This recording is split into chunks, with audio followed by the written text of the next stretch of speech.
180 chefs d'entreprise préoccupés par l'énergie ont suivi la Speeder Night de Limoges Business Club, une initiative de la ville de Limoges au titre de l'animation économique. C'est essayer de coller à l'actualité, c'est essayer de proposer des thématiques qui correspondent aux inquiétudes ou aux attentes ou aux espoirs des chefs d'entreprise. On a toujours été dans l'économie, on a toujours fonctionné comme ça, mais n'empêche que là c'est très très compliqué. Parce qu'il y a une production à tenir, donc malheureusement on est obligé d'un peu répercuter sur la clientèle. Évidemment que c'est préoccupant, on voit que nos factures d'électricité et de gaz vont exploser et pour l'instant nous n'en sommes qu'à réduire la consommation au plus possible. On espère recueillir des éléments concrets pour nous donner une direction parce que pour l'instant c'est quand même encore un peu le flou artistique. Producteurs et distributeurs doivent communiquer clairement et rester pratico-pratique. La consommation doit être égale à la production ou inversement.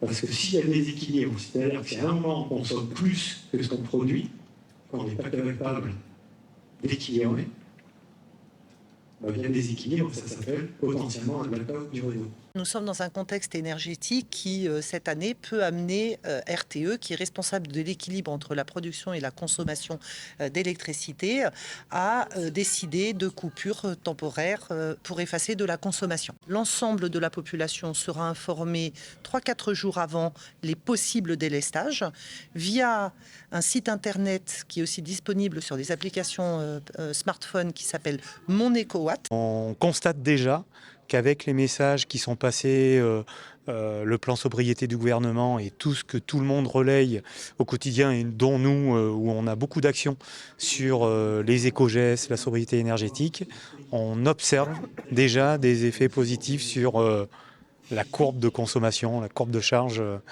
Et ça tombe bien. La transition énergétique, encore peu anticipée, est assez soutenue par différentes aides, mais l'accès à ce type d'informations reste complexe. Le financeur va chercher à compenser le surcoût environnemental. Sur la thématique aide publique, il faut se rappeler qu'il faut être toujours en amont d'un projet avant de solliciter un financeur public. Dans un premier temps, c'est passer par la case audit. Études, c'est nécessaire notamment pour aller solliciter après un dispositif. C'est vraiment le message que je souhaite passer ce soir. Pour autant, avec quelques précautions et du bon sens, l'hiver, s'il n'est pas rigoureux, pourrait se traverser sans trop de problèmes. Et la guerre en Ukraine, elle n'est pas finie.